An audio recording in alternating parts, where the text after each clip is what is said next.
Hello friends, welcome all of you in quality and facts. दोस्तों, आज हम discuss करने वाले हैं राजा राम मोहन रॉय के राजनीतिक विचारों को, उनके जीवन दर्शन को और उनके योगदान को कि आखिर उन्हें क्यों भारतीय पुनर्जागरण का पिता कहा जाता है। तो शुरू करते हैं इस वीडियो को। और सबसे पहले राजा राम मोहन रॉय, इनका टाइम पीरियड आप यहाँ पे देख लीजिए। 1772 से लेके 1833 तक का इनका टाइम पीरियड है। तो ये वो टाइम पीरियड है जिस टाइम पीरियड के अंदर British east India company strongest phase में जा रही थी अपने। ठीक है, तो राजा राम मोहन रॉय का जन्म बेसिकली 22 मई 1772 को पश्चिम बंगाल के मुर्शिदाबाद जिले के राधा नगर गांव में एक रूढ़िवादी ब्राह्मण परिवार में हुआ था। इनके पिता का नाम रमाकांत राय था। ठीक है, रमाकांत राय वैष्णव था। इन्होंने अपनी प्रारंभिक शिक्षा अपने गांव के विद्यालय से हासिल की। इनकी प्रारंभिक शिक्षा फारसी और अरबी भाषाओं में पटना में हुई, जहां उन्होंने कुरान, सूफी रहस्यवादी कवियों के काम तथा प्लेटो और अरस्तु के कार्यों के अरबी अनुवाद का अध्ययन किया था। तो बेसिकली किसी भी थिंकर से हमेशा पूछा जाता है कि किन किन चीज़ों का, किन किन परिस्थितियों का, किन किन थिंकर्स का उनके ऊपर प्रभाव पड़ा। तो आप यहाँ पे देख सकते हैं इनके ऊपर जो प्रभाव पड़ा, बेसिकली कुरान का, सूफी रहस्यवादी कवियों का, प्लेटो, एरिस्टोटल जैसे विद्वानों का इनके ऊपर प्रारंभ में प्रभाव पड़ा। और परिस्थितियां आप देख सकते हैं, भारत गुलाम उस टाइम था और किस तरीके से अंग्रेज अपना प्रभुत्व इंडिया में बढ़ा रहे थे, तो उन परिस्थितियों का इनके ऊपर काफी प्रभाव पड़ा। बनारस में उन्होंने संस्कृत का अध्ययन किया और वेद तथा उपनिषद पढ़े, यानी इनके चिंतन के ऊपर वेद और उपनिषदों का भी बहुत ज्यादा प्रभाव पड़ा है। एकेश्वरवाद के एक सशक्त समर्थक राजा राम मोहन रॉय ने रूढ़िवादी हिंदू अनुष्ठानों और मूर्ति पूजा को बचपन से ही त्याग दिया था। तो इनका विश्वास था, बेसिकली राजा राम मोहन रॉय एक ईश्वरवादी थे, यानी ईश्वर एक ही है, हमारे मल्टीपल गॉड नहीं है जैसा कि हिंदू संस्कृति में कहा जाता है, करोड़ों लाखों देवी देवता माने जाते हैं। तो इसका इन्होंने खंडन किया और मूर्ति पूजा का भी इन्होंने विरोध किया। जबकि उनके पिता एक कट्टर हिंदू ब्राह्मण थे, राजा राम मोहन रॉय मूर्ति पूजा और रूढ़िवादी हिंदू परंपरा के कट्टर विरुद्ध थे। यही नहीं बल्कि वह सब प्रकार की सामाजिक धर्मांधता और अंधविश्वास के खिलाफ थे। छोटी उम्र में ही राजा राम मोहन रॉय का अपने पिता से धर्म के नाम पर मतभेद हो गया। ऐसे में कम उम्र में ही वे घर त्याग कर हिमालय और तिब्बत की यात्रा पर चले गए थे। और जब वो तिब्बत यात्रा से घर वापस लौटे, तो घर वापस लौटने के बाद तुरंत घर वालों ने उनकी शादी कर ली और घर वालों को लगा कि अगर इनकी शादी कर दी जाएगी तो ये बंधनों में बंध जाएंगे और इस तरीके के विचारों को ये त्याग देंगे। शादी के बाद राजा राम मोहन रॉय वाराणसी चले गए और वहां उन्होंने वेदों, उपनिषदों एवं हिंदू दर्शन का गहन अध्ययन किया। इसी दौरान राजा राम मोहन रॉय ने ईस्ट इंडिया कंपनी के राजस्व विभाग में नौकरी की। ईस्ट इंडिया कंपनी के राजस्व विभाग में नौकरी की। वे जॉन डिग्वी के सहायक के रूप में काम करते थे। तो जॉन डिग्वी का आप देखते हैं, जॉन डिग्वी का बहुत ज़्यादा प्रभाव जो पड़ा है वो जवाहरलाल नेहरू के ऊपर पड़ा है, अंबेडकर के ऊपर पड़ा है। तो उनके सहायक के रूप में, जॉन डिग्वी के सहायक के रूप में इन्होंने वहाँ पे काम किया। नौकरी के दौरान वह पश्चिमी संस्कृति एवं साहित्य के संपर्क में भी आए। पश्चिमी संस्कृति एवं साहित्य के संपर्क में आए। फिर उन्होंने जैन विद्वानों से जैन धर्म का अध्ययन किया और मुस्लिम विद्वानों की मदद से सूफीवाद की शिक्षा ग्रहण की। इसी दौरान उन्होंने अपनी पहली पुस्तक तुहफत अल मुवाहिदीन लिखी। जिसमें उन्होंने धर्म की वकालत की और उसके रीति रिवाजों और अनुष्ठानों का विरोध किया।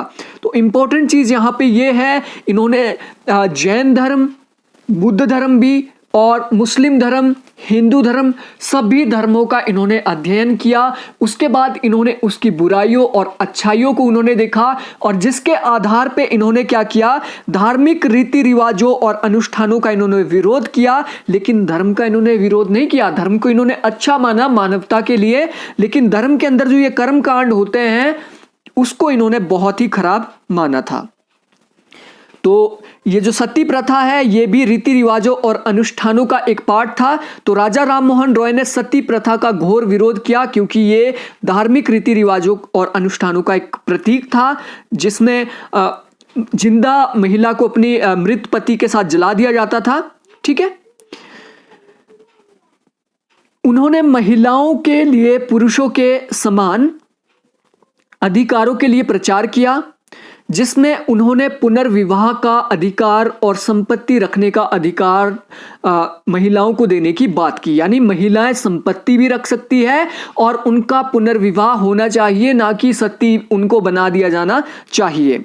1828 में राजा राममोहन रॉय ने ब्रह्म समाज की स्थापना की, जिसे भारतीय सामाजिक धार्मिक सुधार आंदोलनों में प्रमुख स्थान प्राप्त है। इन्होंने समाज में व्याप्त सती प्रथा, बाल विवाह के खिलाफ एक मुहिम चलाई और इसे खत्म करने का प्रयास किया। राजा राममोहन रॉय ने बताया कि सती प्रथा का किसी भी वेद में कोई भी उल्लेख नहीं है, या आप कह सकते हैं कि जो सती प्रथा है वो वेद सम्मत नहीं है। ये विचार दिया सबसे पहले राजा राममोहन रॉय ने कि ये उत्तर वैदिक काल में सती प्रथा उत्पन्न हुई है, वेदों में इसका कोई भी विवरण नहीं है। जिसके बाद उन्होंने governor general Lord William Bentinck की मदद से, ये देखिए लॉर्ड विलियम बेंटिक की मदद से सती प्रथा के खिलाफ एक कानून का निर्माण करवाया। उन्होंने लोगों की सोच और इस परंपरा को बदलने में काफी प्रयास किए। सती प्रथा के बाद राजा राममोहन रॉय ने बात तो नहीं, आप पहले कह सकते हैं सती प्रथा से पहले राजा राममोहन रॉय ने 1815 में आत्मीय सभा का गठन किया और समाज में सामाजिक और धार्मिक सुधार करने का प्रयास किया। तो इंपॉर्टेंट चीज आपके लिए यह है सती प्रथा, फर्स्ट चीज। दूसरी, इन्होंने आत्मीय सभा का गठन किया। तीसरा, इन्होंने ब्रह्म समाज का गठन किया। ठीक है, इस तरीके से आपने क्या है मेन चीजें लिख लेनी है, क्योंकि ये अक्सर एग्जाम्स में पूछी जाती है। ठीक है, तो 1815 में आत्मीय सभा का इन्होंने गठन कर समाज में सामाजिक और धार्मिक सुधार करने के प्रयास किए, जिसके अंतर्गत महिलाओं को दोबारा शादी करने का अधिकार, संपत्ति में महिला का अधिकार दिलाना शामिल थे। तो ये आत्मीय सभा के ये लक्ष्य थे। उनका विचार था कि शिक्षा को बढ़ावा मिलना चाहिए, खास तौर पर महिलाओं को शिक्षित होना चाहिए। शिक्षा में भारतीय संस्कृति के अलावा, अब देखिए ये भारतीय संस्कृति वेदों उपनिषदों को ही ये पढ़ाने के पक्ष में नहीं थे। भारतीय संस्कृति के अलावा अंग्रेजी शिक्षा, विज्ञान, पश्चिमी चिकित्सा, प्रौद्योगिकी के अध्ययन पर भी बल देने के ये पक्षधर थे, क्योंकि शिक्षा के दम पर ही समाज को बदला जा सकता है। उन्होंने वर्ष 1817 में 2 साल बाद, देखिए आत्मीय सभा के 2 साल बाद 1817 में हिंदू कॉलेज खोलने के लिए डेविड हेयर के प्रयासों का इन्होंने क्या है समर्थन किया, जबकि रॉय के अंग्रेजी स्कूल में मैकेनिक्स और वोल्टेयर के दर्शन को पढ़ाया जाता था। तो आप देख सकते हैं जो डेविड हेयर है, इन्होंने एक English school, Hindu school college इन्होंने खोला था, और जो रॉय का अपना स्कूल था, देखिए जो रॉय का अपना स्कूल था इसके अंदर क्या है मैकेनिक्स और वोल्टेयर के दर्शन को पढ़ाया जाता था, जो कि रॉय ने खुद खोला था। लेकिन फिर भी इन्होंने हिंदू कॉलेज जो डेविड हेयर द्वारा खोला गया था उसका इन्होंने समर्थन किया। अब हिंदू कॉलेज के अंदर क्या था, बेसिकली अंग्रेजी शिक्षा को ही प्राथमिकता दी जाती थी। राजा राममोहन रॉय ने 1822 में अंग्रेजी शिक्षा के लिए अधिकारी स्कूल का निर्माण करवाया, और 1825 में उन्होंने वेदांत कॉलेज की स्थापना की। तो इंपॉर्टेंट चीज़ यहाँ पे लोग विवेकानंद के साथ यहाँ पे कंफ्यूज हो जाते हैं कि वेदांत कॉलेज की स्थापना किसने की, रामकृष्ण हंस, विवेकानंद, आपका इस तरीके से राम मोहन रॉय। तो इसमें कंफ्यूज नहीं होना है। वेदांत समाज की स्थापना बेसिकली राम मोहन रॉय ने की थी, जहां भारतीय शिक्षण और पश्चिमी शिक्षा और भौतिक विज्ञान दोनों पाठ्यक्रमों को पढ़ाया जाता था। राजा राममोहन रॉय को आधुनिक भारत के रचयिता के नाम से भी जाना जाता है। सभी को पता है, पुनर्जागरण का पिता इन्हें कहा जाता है। राजा राममोहन रॉय स्वतंत्र विचारक थे। वो समाज का कल्याण करना चाहते थे। राममोहन रॉय दिल्ली के मुगल सम्राट अकबर द्वितीय की पेंशन से संबंधित शिकायतों हेतु इंग्लैंड गए। अब देखिए इंपॉर्टेंट चीज ये है, क्योंकि मुगल सम्राट जो अकबर द्वितीय था, अंग्रेजों ने क्या है उसका जो राजपाट है वो छीन लिया था और उसको कुछ पेंशन वो देते थे, और धीरे धीरे क्या है उसकी पेंशन भी बंद कर दी थी अकबर द्वितीय की।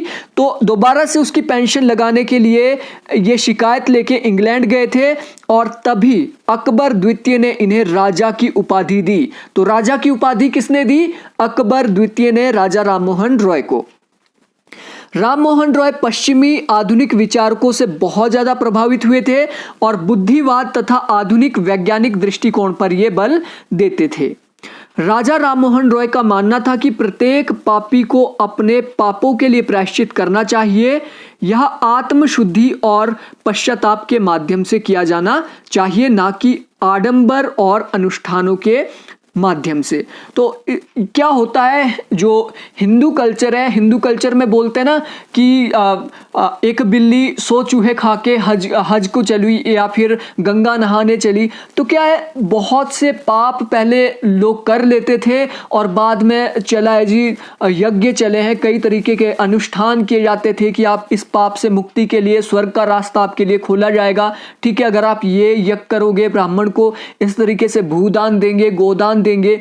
ठीक है, तो इन्होंने कहा कि अगर आपको अपने पापों का प्रायश्चित करना है तो आपको अपना क्या है, अपने अंदर झांकना होगा, अपनी आत्मशुद्धि आपको करनी पड़ेगी। इन धार्मिक आडंबरों और अनुष्ठानों के माध्यम से आप कभी भी मोक्ष को प्राप्त नहीं कर सकते हैं।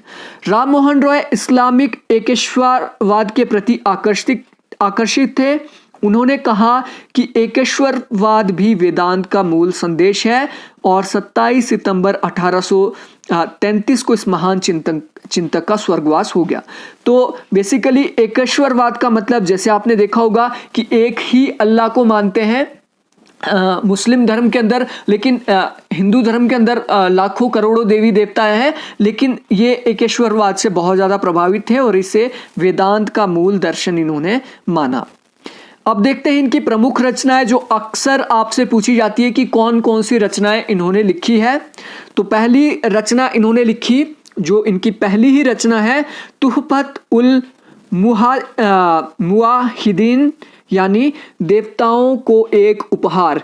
हिंदी में इसका क्या है, हिंदी में इसे कहा जाता है देवताओं को एक उपहार। तो फारसी में तुहफत उल मुवाहिदीनी, ठीक है, हिदीन। तो बेसिकली ये 1804 में लिखा गया और इसमें हिंदुओं के तर्कहीन धार्मिक विश्वासों और भ्रष्ट प्रथाओं को उजागर किया गया था। उसके बाद इन्होंने बुक लिखी वेदांत गाथा 1815 में। 1816 में वेदांत सार के संक्षिप्तीकरण का अनुवाद, और उसके बाद आप देखोगे उपनिषदों के ऊपर बेसिकली इन्होंने लिखा है। कभी भी क्वेश्चन आ जाए तो आपने याद रखना है, जितने फॉर एग्जांपल कनोपनिषद 1816 में, ईशोपनिषद के ऊपर इन्होंने लेख लिखा है 1816 में, कठोपनिषद के ऊपर लेख लिखा है 1817 में, मुंडक उपनिषद के ऊपर इन्होंने लिखा 1819 में, और हिंदू धर्म की रक्षा के ऊपर इन्होंने जो अपनी रचना लिखी है वो लिखी है 1820 में। The precepts of Jesus, the guide to peace and happiness. 1820 के अंदर इन्होंने ये रचना लिखी है। तो यहाँ पे आप जीसस से समझ पा रहे हो, ये इन्होंने ईसाई धर्म के ऊपर लिखी है।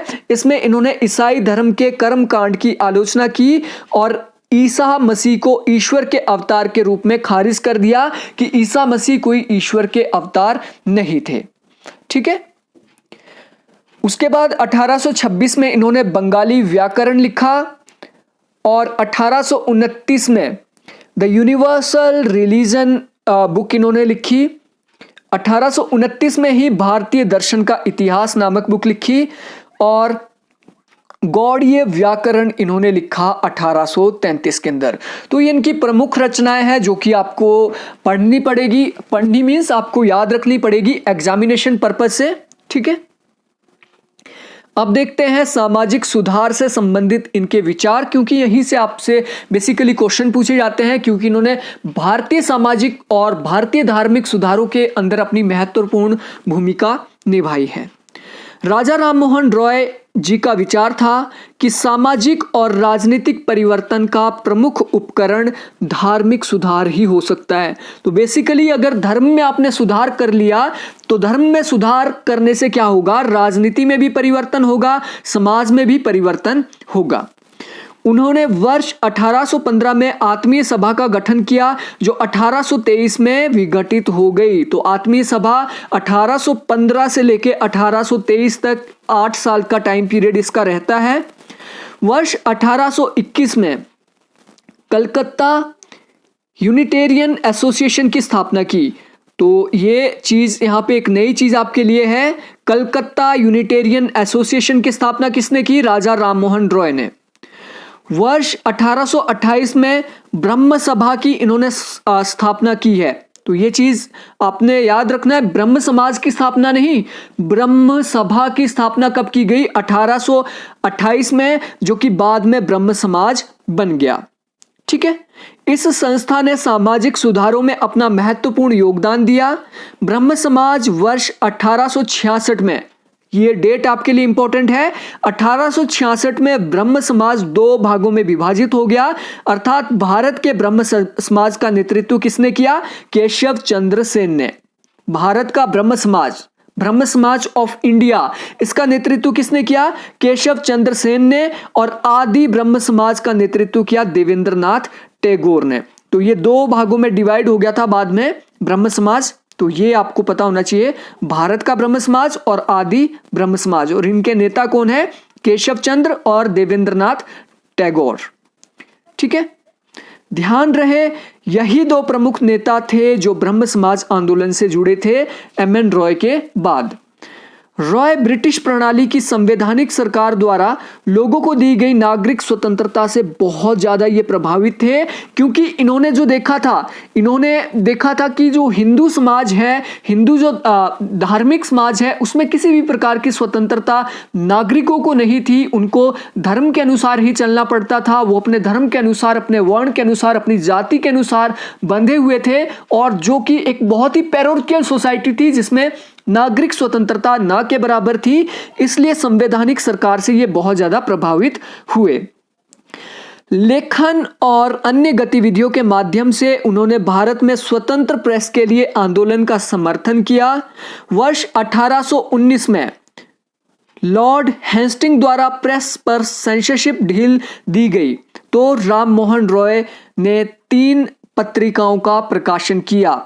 तो लॉर्ड हेस्टिंग ने क्या है, इससे पहले आप देखते थे कि प्रेस के ऊपर सेंसरशिप थी। 1819 से पहले सेंसरशिप का मतलब होता है कि आप सरकार के खिलाफ कुछ नहीं लिख सकते हैं, सरकार की अनुमति के बिना आप कुछ नहीं लिख सकते हैं। तो ये हटा दी गई थी 1819 में। तो 3 पत्रिकाएं इंपॉर्टेंट आपके लिए है।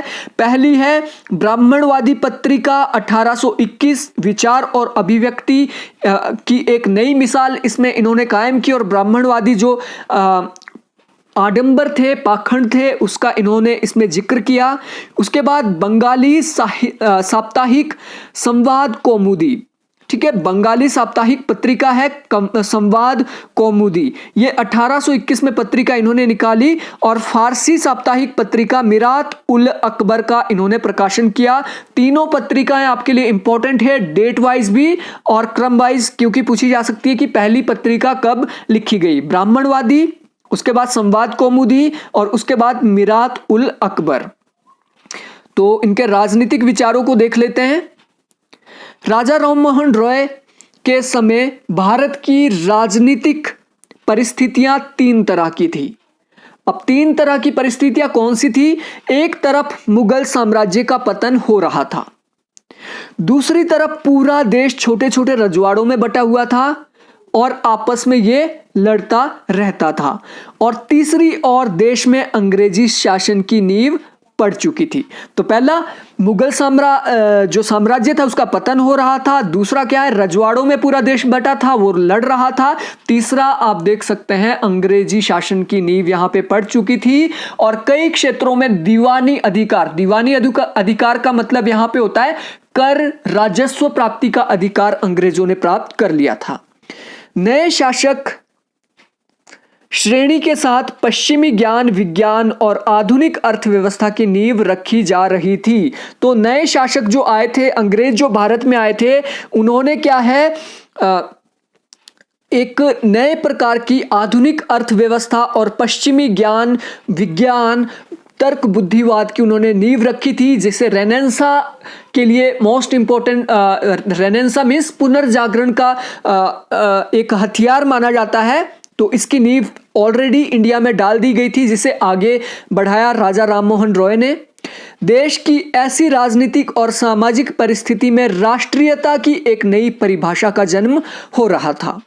शिक्षित और जागरूक नागरिकों की कोई भी संस्था अभी तक संगठित इंडिया के अंदर नहीं थी।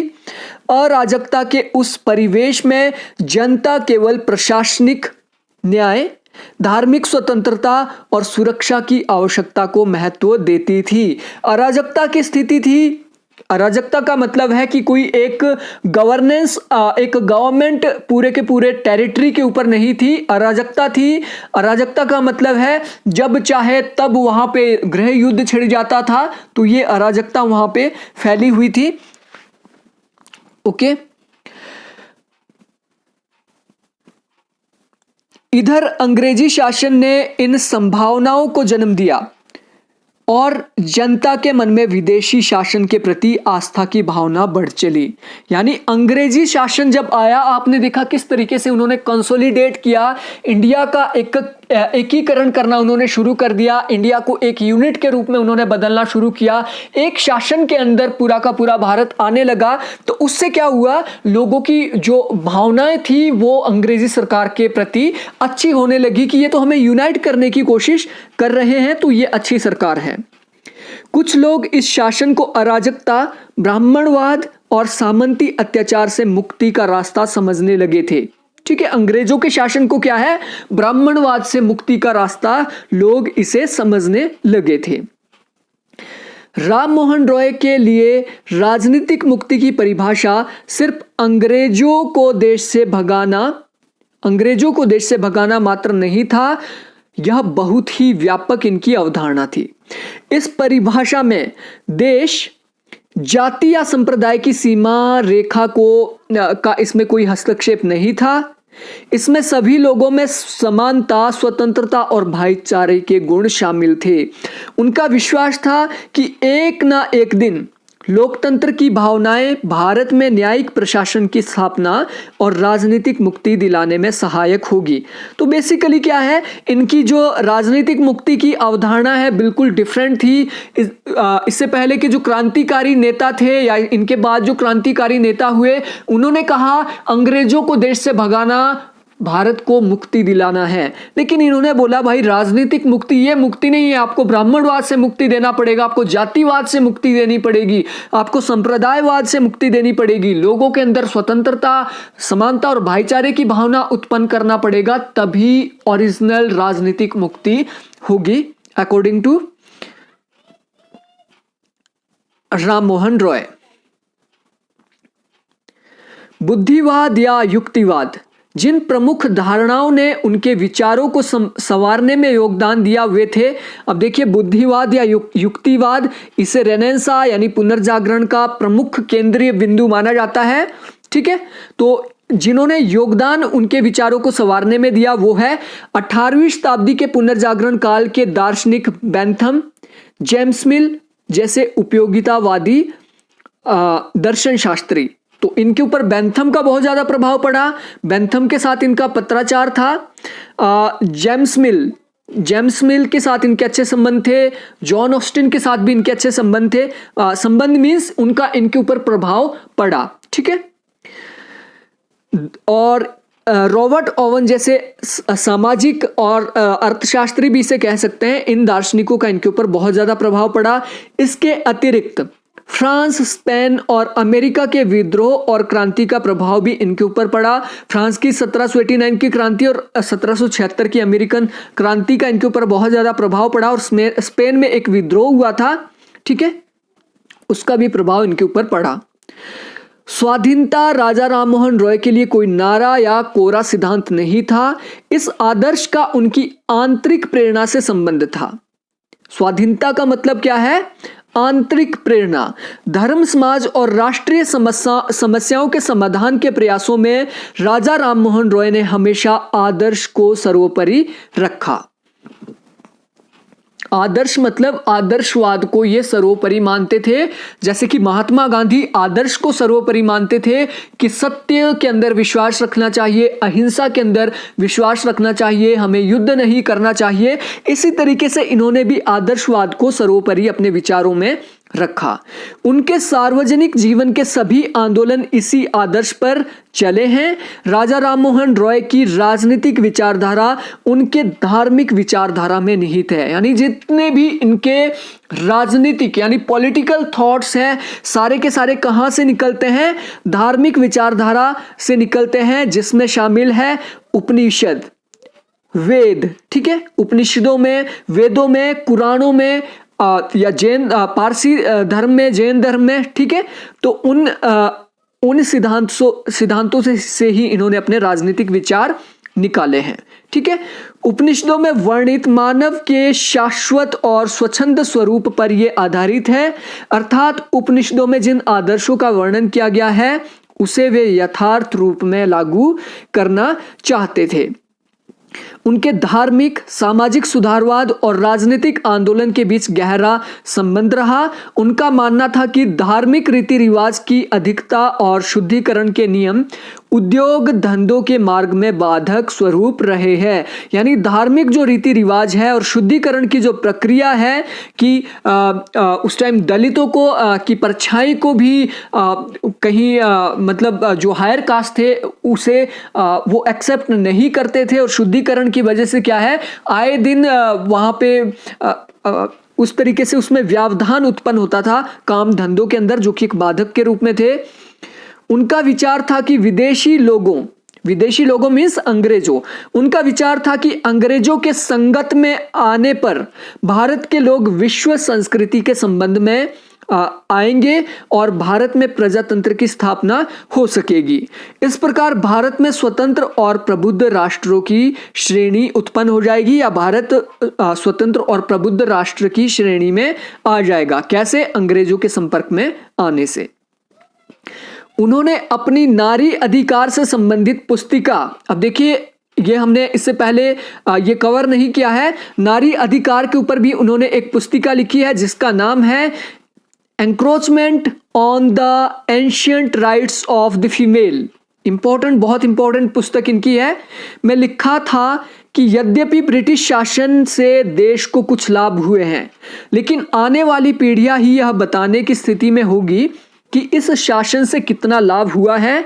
यह वास्तविकता थी कि अंग्रेजों के साथ नए राजनीतिक और सामाजिक विचारधारा का आगमन हुआ था। इनके आने से एक नया बौद्धिक मध्यम वर्ग का जन्म हो रहा था। हालांकि राजा राममोहन रॉय अंग्रेजों के भारत में शासन से दुखी थे, लेकिन उन्होंने अंग्रेजी शासन के कुछ लाभ और कुछ हानियां भी बताई है, जो इस प्रकार से यहां पे दी गई है। तो सबसे पहले लाभ का अगर आप देखोगे क्या क्या लाभ हुआ, सबसे बड़ा लाभ इन्होंने बताया कि अंग्रेजों के आने से भारत में पश्चिमी देशों के अनुरूप आधुनिक कृषि व्यापार का आरंभ हुआ। संचार माध्यमों के विकास से देश में फैले अंधविश्वास को दूर किया जा सकता था। संचार माध्यम बेसिकली रोड कनेक्टिविटी की इन्होंने बात की है, ठीक है। राजनीतिक सत्ता के दुरुपयोग को रोकने के भी अनेक प्रयास किए जा सकते थे। तो राजनीतिक सत्ता का दुरुपयोग कैसे रोका जा रहा था? डायरेक्टली क्या है आप देखते हैं 1773 का रेगुलेटिंग एक्ट जो लाया था, तो कंपनी को यहाँ पे रेगुलेट कुछ हद तक कर लिया था, और राजा जो प्रजा का शोषण यहाँ पे कर रही थी उसके ऊपर भी कुछ लगाम लगी थी, ठीक है। तो राजनीतिक सत्ता का दुरुपयोग इससे रुका था। यूरोपीय ज्ञान विज्ञान का प्रचार और स्कूल और शिक्षण संस्थाओं के द्वारा अंग्रेजी भाषा का प्रसार लोगों का मस्तिष्क खोलेगा और जो अभी तक आडंबरों में लोग फंसे थे उससे बाहर निकल जाएंगे। प्रशासनिक अधिकारियों के लिए देश के बारे में सही तथ्यों को प्राप्त करने में सहयोग और ग्रेट ब्रिटेन जैसे प्रबुद्ध उदारवादी प्रजातंत्र के साथ निकट संबंध इस देश के शासन को लंबे समय तक प्रभावित करेगा। और इसके अलावा इन्होंने जो कमियां बताई थी, हानियां बताई थी, हानियों का इन्होंने बहुत जिक्र किया था कि यहाँ पे क्या है, ऊंच नीच रंग भेद की नीति, वो क्या है, एक नेगेटिव इम्पैक्ट इंडिया के ऊपर डालेगी। तो इसको देख लेते हैं। यूरोपीय नागरिकों को भारत में बसने से होने वाली हानि का ब्यौरा देते हुए राम मोहन रॉय लिखते हैं कि शासकों और भारत में बसने वाले यूरोपीय नागरिकों में जातिगत संबंध होने के कारण हो सकता है कि बसने वाले यूरोपीय मूल के लोग हैं वो भारतीयों पर अपना प्रभुत्व जमाने की कोशिश करें और रंग और धार्मिक भिन्नता के कारण भेदभाव बरते, ये हो सकता है। इस समस्या का समाधान पेश करते हुए राजा राम मोहन रॉय लिखते हैं कि पहले 20 वर्षों तक केवल शिक्षित, चरित्रवान और धनी यूरोप के लोगों को भारत में आने दिया जाए, क्योंकि ऐसे व्यक्ति आमतौर पर दूसरों के धर्म और संस्कृति में हस्तक्षेप नहीं करते हैं।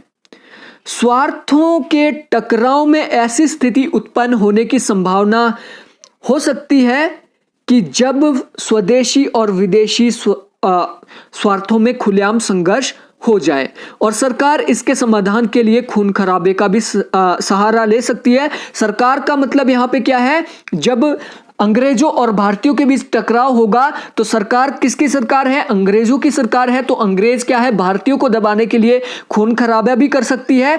और इस स्थिति के समाधान के लिए राजा राम मोहन रॉय ने शिक्षित, चरित्रवान और धनी यूरोपीय लोगों को देश में बसाने का पक्ष लिया। अनपढ़ विदेशी यहाँ पे आएंगे तो डेफिनेटली यहाँ पे क्या है, वो गंद आप कह सकते हैं, बहुत ही अराजकता टाइप की वो यहाँ पे फैला सकते हैं। राजा राम मोहन रॉय के प्रमुख राजनीतिक विचार इस प्रकार है। बेसिकली इसको 10-12 पॉइंट्स के अंदर मैंने डिवाइड किया है ताकि आपको समझने में और याद रखने में ये आसानी रहे। सबसे पहला, पाश्चात्य दर्शन, ज्ञान विज्ञान और अंग्रेजी शिक्षा के प्रचार प्रसार में इन्होंने सक्रिय भूमिका निभाई। तो पाश्चात्य दर्शन को इन्होंने अपने राजनीतिक दर्शन का आधार बनाया। साथ ही साथ धर्म, भारतीय धर्म के साथ साथ पाश्चात्य दर्शन, जो पहले ही आपको बताया था, एरिस्टोटल, प्लेटो, बेंथम, जेम्स मिल, ठीक है, जेएस मिल।